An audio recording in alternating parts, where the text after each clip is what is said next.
नमस्कार. आर-पी किचनमध्ये आपलं स्वागत आहे. ज्यांना बीट आवडत नाही त्यांनी पण ही रेसिपी बनवल्यास आवडीनं खातील.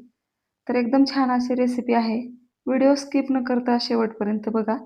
आता इथं मी 2-3 बीट घेतलेले आहेत. वरचं साल काढून घ्यायचे आणि अशा बारीक-बारीक फोडी बनवून घ्यायच्यात.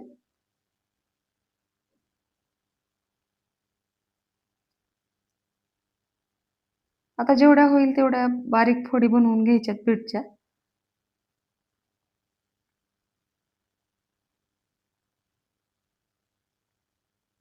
लहान मुलांच्या टिफिनला किंवा असंच खायला पण तुम्ही देऊ शकता. एकदम चवदार आणि टेस्टी अशी रेसिपी आहे. आता सर्व फोडी बनवून झालेल्या आहेत. 2-3 लसूण पाकळ्या आणि 1 मिरची टाकलेली आहे. थोडंसं अद्रक टाकायचं याच्यामध्ये. आता या कढईमध्ये घेतलेलं आहे मी 1 ग्लास पाणी टाकायचे आणि मध्यम गॅसवर शिजवायला ठेवायचे. आता ही फोडी शिजेपर्यंत ह्याला गॅसवर ठेवायचे. तोपर्यंत इकडं मी पीठ घेणार आहे. आता इथे 1 कप भरून गव्हाचं पीठ घेतलेलं आहे. अर्धा कप तांदळाचं पीठ घेतलेलं आहे आणि एकदम 2-3 चमचे बेसन पीठ घेतलेलं आहे. आता हे सर्व पीठ एकत्र करून घ्यायचे आहेत. थोडासा ओवा घेतलेला आहे अर्धा चमचा. धने जिरे पावडर टाकून घ्यायचे याच्यामध्ये. चवीनुसार मीठ टाकायचं 1 चमच्यावर टाकलेलं आहे. आता इथं छान असे बीट शिजलेले आहेत. गॅस बंद करायचा आहे. आता इथं अर्धा चमचा हळद आणि लाल तिखट टाकलेलं आहे. आता इथे लसूण पेस्ट टाकलेली आहे. आता 2 चमचे तूप टाकायचे. तुपामुळे एकदम छान चव लागते. आता इथं मी बीटच्या फोडी शिजल्यात का ते बघण्यासाठी मी इथं चमचा घेतलेला आहे आणि अशा पद्धतीनं जर थोडंसं दाबून बघायचंय. शिजलं तर लगेच गॅस बंद करायचा आहे. आता एकदम मऊ झालेल्या आहेत फोडी. आता इथं गॅस बंद केलेला आहे. आता थोड्या वेळेला थंड होऊ द्यायचे. आता इथं ही फोडी एकदम थंड झालेल्या आहेत. लगेच मिक्सरच्या भांड्यामध्ये टाकून याला बारीक पेस्ट बनवायची. जेवढी बारीक बनेल एवढी पेस्ट बनवून घ्यायची याची. आता थोडंसं गरम आहे. आता पूर्ण थंड झाल्यावर याला मिक्सरच्या भांड्यामध्ये टाकून एकदम बारीक बनवायचे.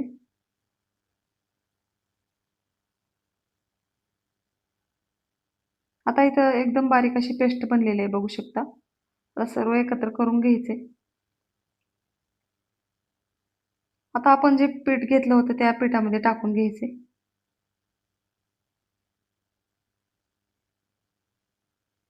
आता या मिक्सरच्या भांड्यामध्ये थोडंसं पाणी टाकून पीठ मळून घ्यायचे. आता एकदम घट्ट असं पीठ मळून घ्यायचे. तर आपल्याला आता हे पिठाचे आणि बीटचे पराठे बनवून घ्यायचे.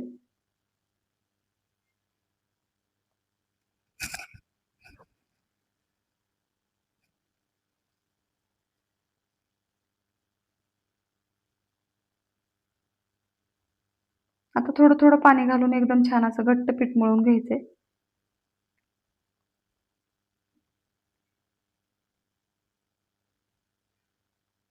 आता थोडंसं गव्हाचं पीठ टाकलेलं आहे मी कोरडं आणि एकजीव करून घ्यायचंय थोडंसं पातळसर झाल्यामुळं.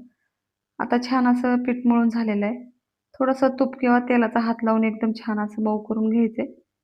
तर एक बीटचा तुकडा राहिलेला आहे, ती बाजूला काढून घ्यायचा आहे. लाटताना असं पोळी किंवा पराठा चिरला जात नाही यासाठी. जे तुकडे राहिले ते बाजूला काढून घ्यायचे बीटचे. आता इथं मी तूप लावून एकजीव करून घेतलेला आहे. आता थोडंसं तेलाचा किंवा तुपाचा हात लावून घ्यायचा आहे आणि छान असं पराठा लाटून घ्यायचा आहे. आता दोन्ही बाजूंनी पीठ लावून घेतलेलं आहे मी. आता इथं मी पराठा घडीचा बनवून घेणार आहे. तर दोन्ही बाजूला असं छान असं तूप लावून घ्यायचंय. तुपामुळे एकदम छान चव लागते. तुम्ही प्रवासात पण अशा पद्धतीचे पराठे घेऊन जाऊ शकता. तर एकदम छान असे पराठे आहेत. एकदा नक्की बनवा. आता एकदम पातळ-पातळ असे पराठे लाटून घ्यायचे आणि एकदम छान खुसखुशीत असे पराठे तयार होतात. आता इथं पराठा लाटून झालेला आहे. याच पद्धतीने मी सर्व पराठे लाटून घेणार आहे एकसारखे. आता गॅसवर तवा गरम होण्यासाठी ठेवलेला आहे. आता याच्यावर तूप टाकायचं 1 चमच्यावर. तर मी तूप इथं बाजूच्या गॅसवर वितळून घेतलेलं आहे.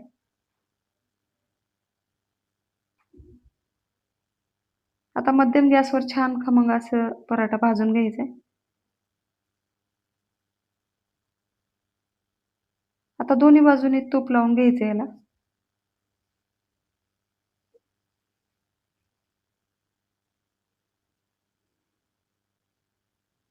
तर हा पराठा घडीचा पराठा बनवल्यावर एकदम छान मऊ जास्त वेळ टिकणारा असा पराठा आहे. त्यासाठी मी इथं घडीचे पराठे बनवून घेतलेत. एकदा नक्की बनवून बघा. आता हे खमंग असा पराठा भाजून तयार झालेला आहे, बघू शकता. आता दुसरा पराठा पण याच पद्धतीने मी भाजून घेणार आहे. आता बाजूनं थोडंसं तूप सोडायचंय आणि छान खमंग असं भाजतंय यासाठी. आता हा पराठा एकदम छान असा भाजून झालेला आहे. आता याच पद्धतीनं मी सर्व पराठे भाजून घेणार आहे.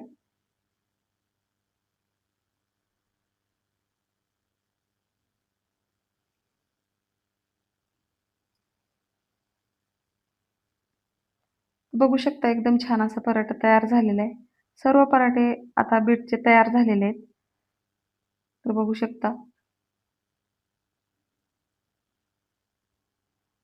आता हे पराठे दही किंवा शेंगदाण्याच्या चटणीसोबत किंवा सॉससोबत खायला एकदम छान चवदार लागतात. तर मी इथं दही आणि शेंगदाण्याची चटणी घेतलेली आहे. तर एकदम मऊसूद असे पराठे एवढे झालेले आहेत मी घेतलेल्या प्रमाणामध्ये. तर बघू शकता. आता इथं मी शेंगदाण्याची चटणी घरी बनवलेली आहे. तर याची रेसिपी पण टाकलेली आहे. तुम्ही नक्की जाऊन बघा. माझ्या चॅनलला सबस्क्राईब करा, लाईक करा, शेअर करा. व्हिडिओ बघितल्याबद्दल धन्यवाद.